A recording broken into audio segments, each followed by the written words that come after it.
Hi everyone, I know it's been a while since I've made any vlogs, and I still have all this footage from my trip last summer, and now it's practically fall of the next year, but a lot of stuff has happened, and one of the things that happened is I moved, and so I have a bunch of stuff that I had to sort of sort through, and I decided I was going to make some junk journals and sell them on Etsy.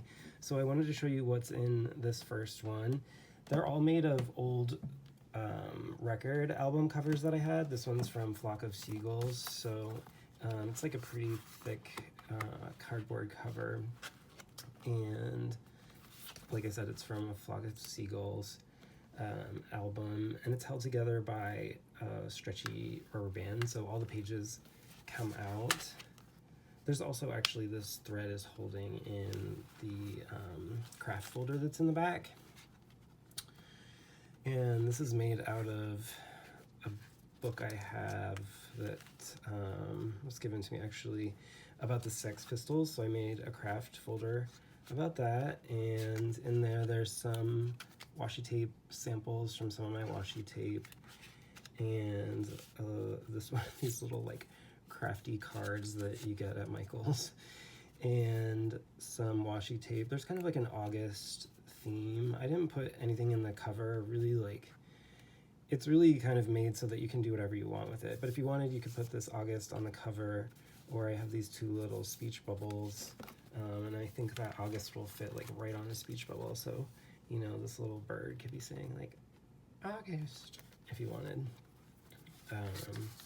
There's a little bird here, and just really like a bunch of scraps. This is a wrapping paper that I really like, and some ledger scraps. This is a grasshopper that I printed out.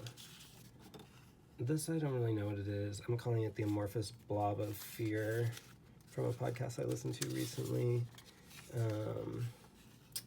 This is from a nursery that I went to.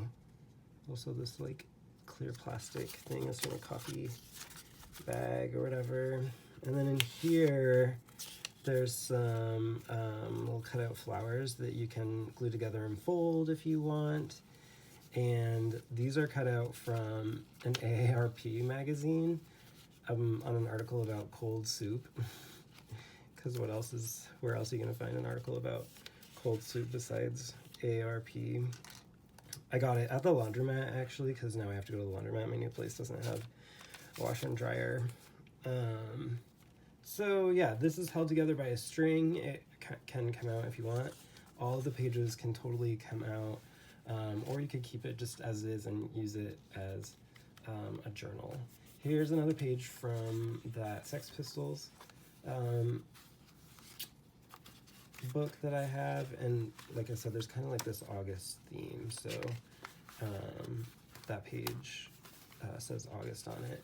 This is a page from a coloring book, and this is this wood type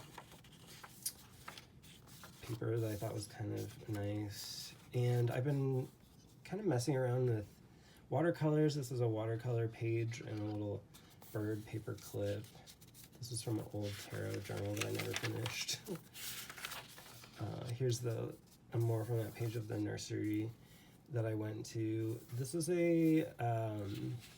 this is one of the inserts from one of the records, and it's Star Wars themed, so that's a full page in there as well. This is from a composition book, and actually it's a composition book that I wrote. I think I started writing some lines of poetry down. Most of the pages aren't written in at all, but yeah, this one actually has some lines from maybe like a Lee Young Lee poem that I liked.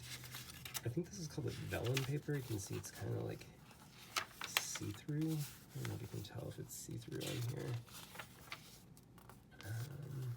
You can kind of tell. It's like dragon scales or something maybe. I don't know. Stained glass. This is from a little instruction booklet, a little orange envelope. This is from Whitney's like flip notebook. And here's graph paper because I love graph paper, and I also love ledgers. This is a piece of paper from a ledger. I have so many maps, and I keep thinking, oh, I'll use these maps in my journals, but I never do. So I thought it was time to get rid of some of them. This is a map of San Francisco.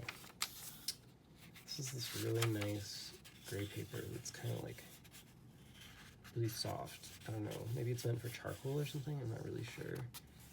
Oh, this I'm very excited about. This is a piece of a triptych. So back in the day, before we had like smartphones, you could get these things called triptychs, and well, I have it right here actually.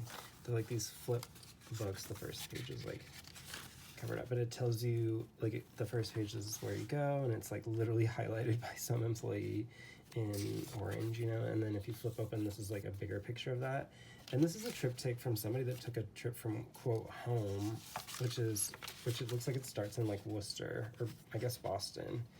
I don't know why I had it, oh, because Worcester's right there.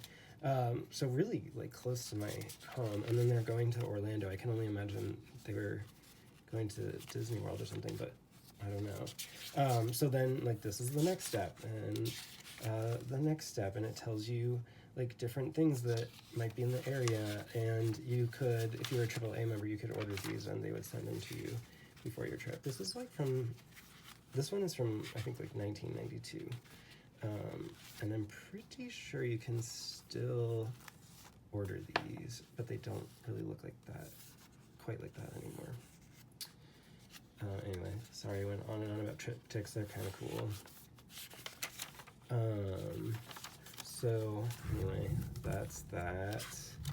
And then, I don't know, this paper is like got like it's like a doily. And I thought it was really cool, but then I never really did anything with it, so it's part of this junk journal. Here's another ledger, and the pages are numbered, but when you cut them down to Traveler's Notebook size, the number gets cut off, so I put the cutoff part here. So there's 434. Maybe that's the only number on that one. This is a page from a like learn at home like workbook from, I think I want to say it's like from the 40s, about like how boilers work. And this is this is sort of the section where they're not all traveler notebook size. Like I didn't really want to cut off just a little bit of it here, so I left it kind of like hanging out. This is from this super bougie notebook that I bought. I bought it on sale, but it was still kind of expensive. And it's actually the notebook that I took on my trip to make the first issue of my core zine. And this is a page from a jumbo field notes that I bought. Here's like a short page of some graph paper from like I think it's like from a moleskin or something. And I put some origami paper in here. I love origami paper. It's hard to write on with the pens that I use, so I haven't been using it as much as I would like, so I put some of those in there. And then these are little like circle stickers that you can use as well. And so then I've kind of gone through all of these pages already. These are just like in reverse order now. And then I've made this little library card pocket, and right now it's being held together with these paper clips, because if you wanted to, you could like take it apart and turn it inside out so that it looks different if you wanted to. And I didn't glue it in. I was gonna glue it in, but I thought, well, maybe whoever it ends up in the hands of might not want that glued there. So you would just like put, you know, whatever glue you use and glue it on there. And this is a library card from, it looks like a book called D.H. Lawrence and the New World. And it was last checked out, looks like in 1974. And behind that I have a tarot zine, so you get like a free tarot zine if you choose to buy this junk notebook. And there is a playing card which you can interpret as a tarot card in there. So wow, that's already 10 minutes. That was a long video. I'm gonna post pictures on Etsy if you need some more stuff for your notebook, or you just want a notebook that's kind of got a lot of different things in it to sort of inspire you. Also, I find that in junk notebooks, I'm not as pressured to like write something good. So then I write more because I can just write whatever I want and I don't have this feeling that it necessarily like needs to be good. So yeah, that is the first of many to come. I have cut out lots of pages, and I think about like over a dozen record albums that I had to throw the records away because they were warped from my trip. So I will be posting these on Etsy. Check out my shop. It's The Blue Toad. And I hope you enjoy your day. I'm going to post some YouTube videos soon. Ish.